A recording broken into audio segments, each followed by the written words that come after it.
everyone, welcome back to my channel. It's me again, Aisha Tariq, Filipina wife in Kashmir, Pakistan.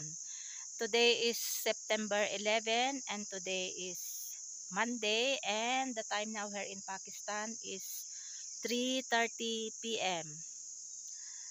My today's vlog is all about, I want to share you about our lassi, second lassi na missing, hindi na siya bumalik hanggang ngayon. So bali 20 days now ngayon, kasi yun nga nung last August 22 around 9 p.m. night, Fahad open him uh, around 9 p.m. at night time. So until now our lassi, our dog still not come back.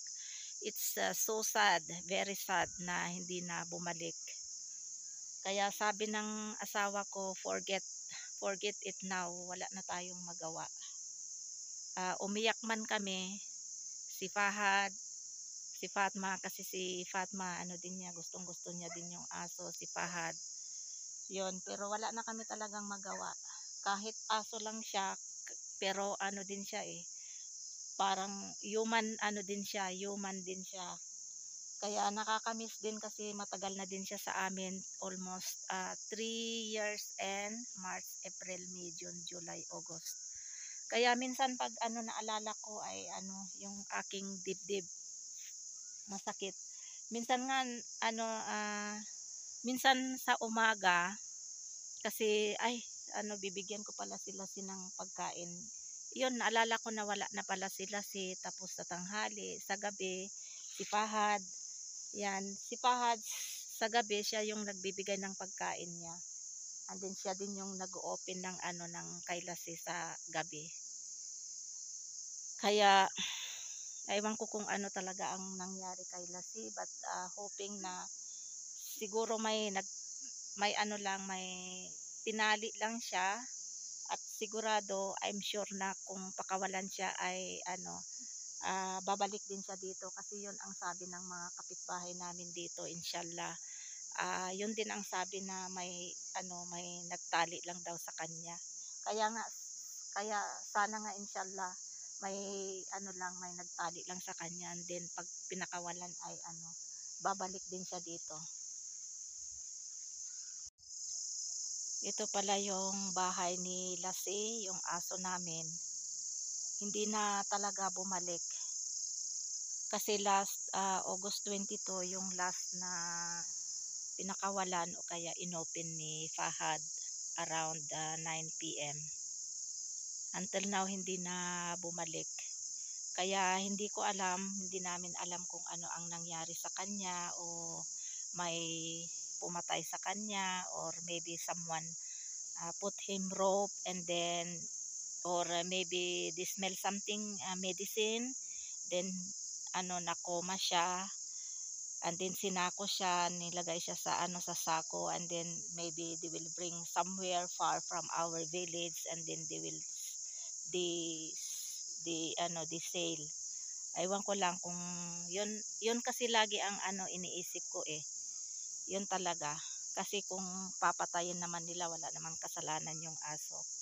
So yun talaga ang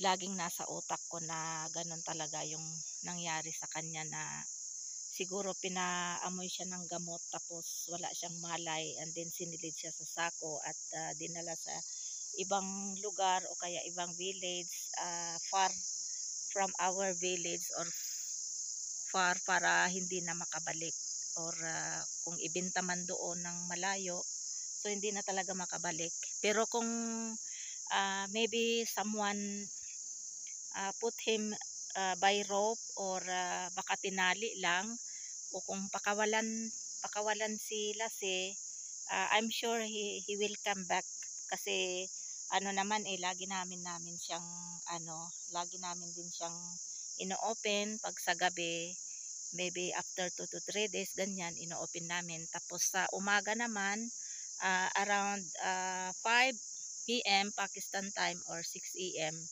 ayon kusa naman nandito lang at tinatali uli ni Fahad. So hindi ko alam talaga kaya nakakamiss sila ito yung kanyang kulungan. Ayan, ito naman yung kanyang ano, itong tali niya, ito yung may belt pa nga yun eh. Tapos ito yung dito yata tinatali ni Fahad, yan dito. Yan. Kaya kung andito lang yan siya, ano eh, tumatahol yon. At saka nakakamiss siya kasi siguro 3 years na din siya sa amin nung kinuha ni Lakay doon sa part sa ano sa Rawalpindi, hindi sa Rawalpindi, sa Gujerkan. Gujerkan ano yun eh, 2020 ng March kasi ano yun eh, kagagaling ko yun ng bakasyon sa Pilipinas noong kinuha ni Lakay doon sa may-ari. Ano pa siya noon, baby siya pa noon, puppy siya pa noon nung dinala ni Lakay. Tapos hanggang lumaki siya, 3 years, naka 3 years din siya kasi 2020 and then 2023 now, so March, April, May, June, July, August, so 3 months and 3 years, kaya malaki na si Lassie. Kaya nakakamiss yung bigyan namin siya ng pagkain, breakfast, lunch, at saka dinner. Nakakamiss. Kaya hindi namin alam kung ano talaga ang nangyari kay Lassie, but hoping na someone rope him and then pakawalan siya ay ano, babalik din siya dito inshallah. Ayan oh, ito yung kanyang kulungan. Bago pala nagkaroon kami ng second na Lassie, meron din kaming Lassie noon, around year 2015 or 2016 yata. Yung aso din namin yun ay kagaya din ng Lassie, ano din niya, yung kulay ay ganun din. Kaya pinangalanan namin ito si Lassie na Lassie din. Kaya may first Lassie kami noon. Ang dati may kulungan siya dito, yung first na Lassie namin dito. May kulungan siya dito. Oh. Ayan. May kulungan siya dito 2015 yata. So nagtagal din yon yung ano, yung aso namin na first Lassie. Kasi yung ano na yon, yung Lassie na yon, yung aso namin ay ano yon, Australian breeding yon. Yung kaibigan ko si Mariam Said, may friend siya na ano, may friend siya sa opisina yata. And then may friend siya sa opisina, and then yung friend niya na ka-opisina niya ay meron din siyang friend na taga Australia. So yung aso na yon ay ano, galing pa yon ng Australia. Pag bakasyon niya dito sa Pakistan ay dinala niya yung aso. Kaya tapos nung bumalik na yung friend ng kaibigan ko na si Mariam Said sa Australia ay iniwan. Binigay doon kay Mariam Said sa asawa niya, kaya sila nag-alaga. Tapos yung mga kasamahan nila sa bahay ay ayaw nila ng aso, kaya si Fahad at that time ay gustong-gusto niya yung aso. Kaya yung asawa ko at saka yung pinsan niya ay pumunta pa sila ng Islamabad noon para kunin yung aso. Pero alam nyo, yung aso na yun ay nawala din. Iba naman yun kasi pinapakawalan din namin yun, yung si First Lassie sa gabi, pero bumabalik naman. Pero ang nangyari doon ay hindi namin siya pinakawalan at that day. Tandang-tanda ko pa yun eh, mga December 24 ng gabi.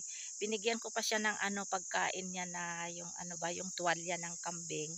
Niluto ko pa yon, tapos kinumaagahan nang bigyan ko siya ng pagkain ay wala na siya sa kanyang kulungan.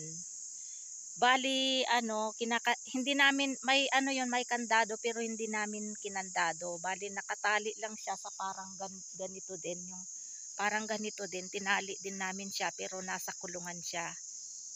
Ayun. So siguro ang ginawa doon ay may pinaamoy talaga na gamot, tapos sinilid sa sako at dinala din sa malayong lugar. Hanggang ngayon, hanggang nagkaroon kami ng second Lassie ay hindi rin bumalik yung si Lassie na yung first Lassie namin. Kaya alam ko ay bininta din yon, yung first Lassie namin at saka itong si second Lassie namin. Ayan. Kaya kung sino man yung mga gumawa, ano na lang, ah, may ano naman may kamatayan naman darating, kaya sila na lang mananagot pag mamatay sila. Kasi malaking kasalanan din yan yung nanakawin nila tapos ibebenta nila sa sa malayong lugar. 'Di ba nakaka-hurt 'yon nung may-ari ng aso ay siyempre mag-aala din kagaya namin, pero wala na talaga kaming magagawa. I will upload also picture of our first lassie and second lassie, and our second lassie. May picture siya, I think one week before na pinakawalan ni Fahad sa gabi. Kaya makikita nyo na magkahawig talaga yung first lassie at saka second lassie namin. Sabi ko kay Fahad, wag mo nang wag mo nang sirain itong bahay nila kasi inshallah baka meron talagang nagtali sa kanya. Sana nga, pero yun talaga ang aking iniisip, yung may talaga sa kanya, yung may nagpaamoy ng gamot, tapos sinilid siya sa sako at dinala sa ibang lugar, tapos bininta doon. Kasi mahal din itong aso na ito. Siguro kung bininta lang ng 10,000 o 5,000, 25,000, may bibili na yung mga mahilig sa mga aso. Kasi itong namin, itong first lassie namin and second lassie namin, sila, nangangagat sila pag pag hindi sila pag ibang tao, tumatahol din sila pag may bago silang makita na tao dito na pupunta sa bahay. Kaya ang alam ko talaga na yon, pinaamoy talaga siya ng gamot. Yung si lassie namin pag pinapakawalan namin sa gabi, dito lang naman siya sa dito lang naman siya dito sa bahay. Kung hindi dito sa bahay, doon sa baba, kasi doon natutulog si Fahad doon sa baba namin. Doon lang siya sa branda, doon lang siya sa branda nagtatambay, kasi sa umaga mga around 5 PM nandoon lang siya, kasi time yun na na itatali ni Fahad. Doon lang siya nakatambay. Kaya ah, yan dito lang yan sila sa namin, sa dito lang siya sa harapan namin ng bahay na nakatambay lang. Tapos sa gabi tumatahol, naririnig namin na tumatahol siya.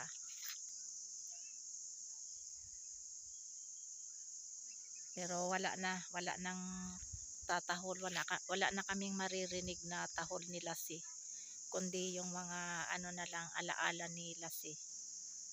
Yan, dito lang yang si lassie na yan, dito lang siya sa harapan ng bahay namin.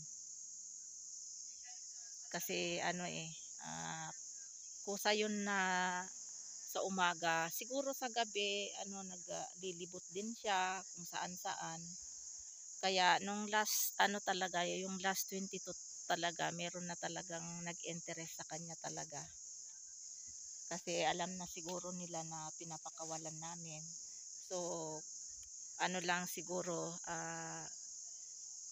lang sila ng timing para hulihin si lassie, yung lassie namin. At daytime, pinaliguan yun ni Fahad with shampoo nga, pa nga yun yung ginagamit ni Fahad, na yung shampoo na ba yun, Lice. Kasi may din, may kuto yata sila tapos nilalagyan niya yung powder ba, yung powder para yung mga insekto ba na kumakati sa kanyang katawan. Kaya pinaliguan pa yon ni Fahad, tapos pinakawalan niya sa sa gabi. Nakakamiss din yung kanyang tahol, kaya minsan pag naalala ko sobrang kaba yung aking dibdib. Tapos kanina naman makita ko yung kulungan niya, tapos maalala ko na bigyan ko siya ng pagkain. Yan bang kasi parang na din siya, parang tao din siya, part na din siya sa amin. Kasi matagal na din siya dito sa amin, 3 years, March, April, May, June, July, August. Kaya 3 years and 5 months masakit din isipin kahit aso lang siya, pero ano din siya, living things din siya na parang tao din sa atin. Kaya lang wala na tayong magawa. Sabi nila kay control yourself. Wag mo nang tawag diyan, wag mo nang isipin. Kaya lang minsan di ko rin maalis sa aking isipan na umuukit talaga siya sa aking isipan na where is Lassie now? Saan kaya bininta, o kaya o kaya binaril siya, o kaya may nagbigay sa kanya ng lason, kasi yun din ang sabi nila kay baka may naglason daw sa kanya. Kaya hindi ko alam. Pasensya na kayo, pero ito talaga yung aking feelings ba. Hindi ko talaga maalis sila pero try ko talaga na wala na sa aking isipan. Pero minsan pag nag-uusap kami ni Fahad, ni Fatma, sabi niya ay Lassie, Lassie. Sabi ko, aywan ko nasaan na ngayon si Lassie.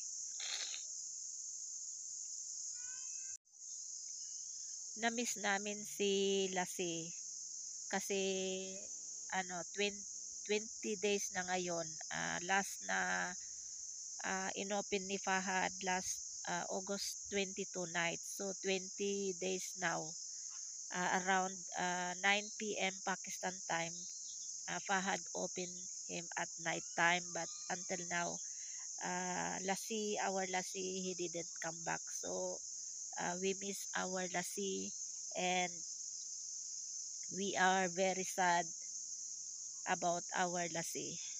Kaya pasensya na kayo guys, kasi hindi mo talaga makontrol yung emotion mo, kasi din siya parang tao na din siya, at parte na din siya sa amin buhay, kasi 3 years and 5 months din siya sa amin na tumagal.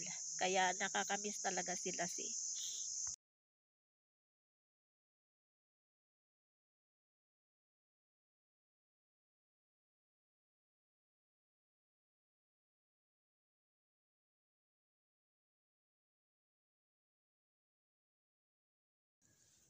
Ito yung puno ng pipino guys, oh. Bali, 4 trees this one, Dar. 4 trees. Ayan. Pero 4 na puno lang ito, pero maraming bunga.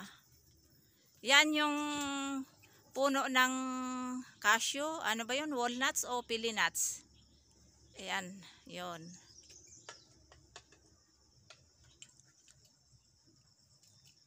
Ito naman ang aming aso. Ang kanyang pangalan ay Lassie.